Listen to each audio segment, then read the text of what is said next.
नमस्कार. तरुण भारतच्या न्यूज बुलेटिनमध्ये मी रोहित साळुंखे आपलं स्वागत करतो. आता पाहूया ठळक घडामोडी. बेळगाव जिल्हा प्रशासन, जिल्हा पंचायत, महानगरपालिका व कन्नड व संस्कृती विभागाच्या संयुक्त विद्यमाने घटनेचे शिल्पकार डॉक्टर बाबासाहेब आंबेडकर यांची 133वी जयंती मोठ्या उत्साहात साजरी करण्यात आली. आज सकाळी शहरातील आंबेडकर उद्यानात आयोजित या समारंभात महिला व बाल कल्याण मंत्री लक्ष्मी हेब्बाळकर, उत्तर आमदार आसिफ सेठ, विधान परिषद सदस्य चन्नराज हट्टीहोळी, लोकसभा निवडणुकीचे उमेदवार मृणाल हेब्बाळकर, दलित नेते मल्लेश चौगले व मान्यवरांच्या हस्ते डॉक्टर बाबासाहेबांच्या मूर्तीला पुष्पहार अर्पण करून अभिवादन करण्यात आले. सम्राट अशोक चौकापासून निघालेल्या भीम ज्योतीचे उद्यानात स्वागत करण्यात आले. याप्रसंगी विविध नेते मंडळी, अधिकारी व इतर उपस्थित होते. जाहीर सभेत वक्तव्य करताना आपल्या जिभेवर नियंत्रण असले पाहिजे असे महिला व बाल कल्याण मंत्री लक्ष्मी हेब्बाळकर म्हणाल्या. आज बेळगाव शहरामध्ये पत्रकारांशी बोलताना त्या म्हणाल्या की आपण राज्यातील संपूर्ण महिला वर्गाचे प्रतिनिधित्व करीत आहोत. भाजपचे नेते अशा पद्धतीची टीका संजय पाटील यांच्या मार्फत जाणीवपूर्वक करून घेत असल्याचा आरोप त्यांनी केला. संजय पाटील यांनी केवळ माझे नाही तर संपूर्ण महिला वर्गाचा अपमान केला आहे. संजय पाटील ज्यावेळी अशा पद्धतीचे वक्तव्य करीत होते त्याप्रसंगी त्याच मंचावर ज्येष्ठ नेते देखील उपस्थित होते. त्यांनी याचा आक्षेप का घेतला नाही असा प्रश्न केला. आपण आपल्या भाषणात लक्ष्मी हेब्बाळकर यांचा उल्लेख केलाच नाही. अनपेग असे आपण एनर्जी ड्रिंक बद्दल बोलत होतो असे माजी आमदार संजय पाटील यांनी स्पष्ट केलं आहे. आपल्या घरी देखील महिला आहेत. आपण महिला वर्गाचे आदर करतो. मंत्री लक्ष्मी हेब्बाळकर विनाकारण माझ्या वक्तव्याचे गैरवापर करून राजकीय लाभ घेतायत असे त्यांनी सांगितले. भाजपच्या सभेत माजी आमदार संजय पाटील यांनी मंत्री लक्ष्मी हेब्बाळकर यांच्यावर केलेल्या टीकेचा दखल घेत राज्य महिला आयोगाने माजी आमदार संजय पाटील यांच्यावर स्वयंप्रेरित गुन्हा दाखल केला आहे. अभिनेता सलमान खानच्या वांद्रा येथील घरावर पहाटे 5 वाजण्याच्या सुमारास 2 अज्ञातांनी गोळीबार केला. त्यानंतर घटनास्थळी मुंबई पोलिसांची ब्रँच तैनात झाली. या प्रकरणामुळे वांद्रे परिसर हादरून गेले आहे. गोळीबार झाला तेव्हा सलमान खान हा घरात होता. सध्या मुंबई पोलीस सीसीटीव्ही तपासत आहेत. गोळीबार प्रकरणात लॉरेन्स बिश्नोईचा हात आहे का असा सवाल उपस्थित होताना दिसत आहे.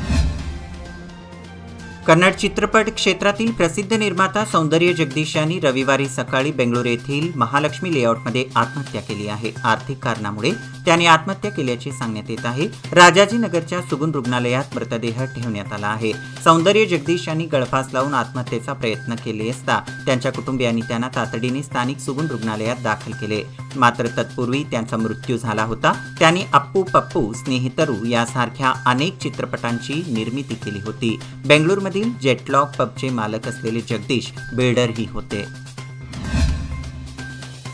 भारतीय राज्यघटनेचे शिल्पकार डॉक्टर बाबासाहेब आंबेडकर यांची 133वी जयंती उत्सव महाराष्ट्र एकीकरण समिती व दलित संघटनेच्या वतीने बेळगाव रेल्वे स्थानकात साजरी करण्यात आली.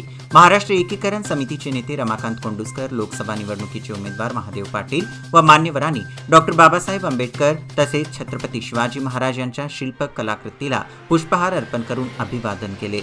याप्रसंगी जय भवानी, जय शिवराय, जय भीमरायच्या जयघोषाने संपूर्ण परिसर दणाणून गेला. याप्रसंगी महाराष्ट्र एकीकरण समितीचे प्रमुख मदन बामणे, रणजित चव्हाण पाटील, सागर पाटील, दलित नेते कल्लप्पा मेत्री यांच्यासह महाराष्ट्र एकीकरण समिती व दलित संघटनेचे पदाधिकारी व कार्यकर्ते मोठ्या संख्येने सहभागी झाले होते. कोल्हापूर येथील दख्खनचा राजा श्री ज्योतिबा चैत्र यात्रेला पायी चालत येण्याचा पहिला मान हा बेळगावकरांचा. ज्योतिबा कामदा एकादशी दिवशी बेळगावकर डोंगर चढले की यात्रा सुरू होते. बेळगावच्या भक्तांनी चैत्र यात्रेला पायी चालत येण्याची परंपरा आजही सुरू ठेवली आहे. आज शुक्रवारी नार्वेकर गल्ली बेळगाव येथून कोल्हापूरच्या दिशेने भाविक भक्त रवाना झाले. शुक्रवारी या बैलगाड्या डोंगरावर दाखल होतील. 128 किलोमीटरचा त्यांचा हा पायी प्रवास आहे. 23 एप्रिलपर्यंत त्यांचा मुक्काम ज्योतिबा डोंगरावर असेल. सुमारे 300 भाविक 30 बैलगाड्यांसह बेळगाव परिसरातून जाणार आहेत. उद्या सोमवार दिनांक 15 रोजी लोकसभा निवडणुकीचे काँग्रेस उमेदवार मृणाल हेब्बाळकर हे आपला उमेदवारी अर्ज सादर करणार आहेत. सकाळी सुळेभावी श्री महालक्ष्मी मंदिर तसेच हिंडलगा श्री गणेश मंदिरात पूजाविधी झाल्यानंतर शक्ती प्रदर्शन करीत जिल्हाधिकारी कार्यालयाला जाऊन आपला उमेदवारी अर्ज दाखल करणार आहेत. याप्रसंगी उपमुख्यमंत्री डी.के. शिवकुमार, मंत्री सतीश जारकिहोळी, मंत्री लक्ष्मी हेब्बाळकर व इतर ज्येष्ठ नेते सहभागी होणार आहेत. महाराष्ट्र एकीकरण युवा समितीच्या वतीने युवा समिती कार्यालय टिळकवाडी येथे भारतीय राज्यघटनेचे शिल्पकार भारतरत्न डॉक्टर बाबासाहेब आंबेडकर यांची जयंती साजरी करण्यात आली। युवा समितीचे अध्यक्ष अंकुश केसरकर यांनी बाबासाहेबांच्या प्रतिमेचे पूजन करून पुष्पहार अर्पण केला। तसेच बाबासाहेबांनी लिहिलेल्या संविधानाच्या आधारे आमचा लढा असून लोकशाहीचा निश्चित विजय होईल अशी आशा व्यक्त केली। या प्रसंगी कार्याध्यक्ष सचिन केळवेकर, उपाध्यक्ष वासू सामजी, विनायक कावळे, इंद्रजित धामणेकर, प्रतीक पाटील, महांतेश आळगोंडी, संतोष कृष्णाचे, श्रीकांत कदम व इतर उपस्थित होते। महिलांची शक्ती हीच समृद्ध भविष्याची निर्मिती। लोकमान्य घेऊन आले आहेत महिला उन्नती योजना, जी देते तुमच्या गुंतवणुकीवर 10% आकर्षक व्याजदर, फक्त 500 दिवसांकरिता। किमान गुंतवणूक 10,000 रुपये। अधिक माहितीसाठी आजच कॉल करा 1800-212-4050। योजना फक्त महिला सभासदांकरिता। नियम अटी लागू। लोकमान्य, जिथे पैसे वाढतात आणि नातं वृद्धिंगत होतं। बेळगाव बाजारपेठेतील रस्त्यावर व्यापार करणाऱ्यांकडून शुल्क आकारणाऱ्या व्यक्तीकडून नरगुंदकर भावे चौक येथे दुचाकी पार्क करणाऱ्यांकडून देखील शुल्क आकारला जात आहे। मात्र हे बेकायदेशीर असून याच्या विरोधात जिल्हाधिकाऱ्यांना तक्रार करण्यात येईल असे सामाजिक कार्यकर्त्यांनी इशारा दिला आहे। बेळगाव हिंदू खाटीक समाजाच्या वतीने संविधानाचे शिल्पकार डॉक्टर बाबासाहेब आंबेडकर यांची 133वी जयंती मोठ्या उत्साहात साजरी करण्यात आली। बकरी मंडई गणाचारी गल्ली येथे पार पडलेल्या या कार्यक्रमात संतोष घोडके, सुधीर घोडके यांच्यासह पदाधिकारी व कार्यकर्ते उपस्थित होते। कोगनोळी टोल नाक्यावर रविवारी पहाटे प्रवाशाकडून 12,49,000 रुपयाची रोकड जप्त करण्यात आली। ही कारवाई एसएसटी पथकाचे अधिकारी व ग्रामीण पोलिसांनी केली। के कार्थिक, राहणार होसपेठ, जिल्हा विजयनगर असे रोकड जप्त केलेल्या प्रवाशाचे नाव आहे। याबाबत निपाणी ग्रामीण पोलिसांकडून समजलेली माहिती अशी की रविवारी पहाटे एका खासगी ट्रॅव्हल्समधून प्रवास करत असलेला के कार्थिक हा पुण्याहून हॉस्पेटकडे चालला होता। याच्याकडून 12,49,000ची रोकड जप्त करण्यात आली। त्याच्याकडे याबाबत कोणतीही कागदपत्रे नसल्याने ही कारवाई करण्यात आली आहे।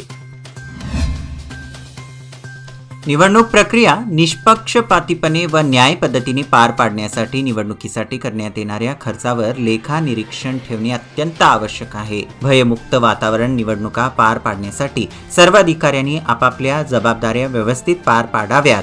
निवडणुकीच्या आचारसंहितेचे कोणीही उल्लंघन केल्यास तशा उमेदवारांवर कठोर कारवाई करावी।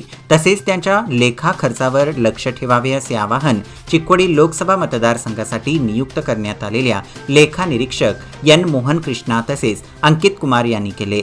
चिकोडी उपविभागीय अधिकारी कार्यालयात चिकोडी लोकसभा मतदारसंघातील सहाय्यक निवडणूक अधिकारी, सहाय्यक निवडणूक लेखा समितीचे अधिकारी तसेच विविध समित्यांच्या नोडल अधिकाऱ्यांच्या सभेत ते बोलत होते।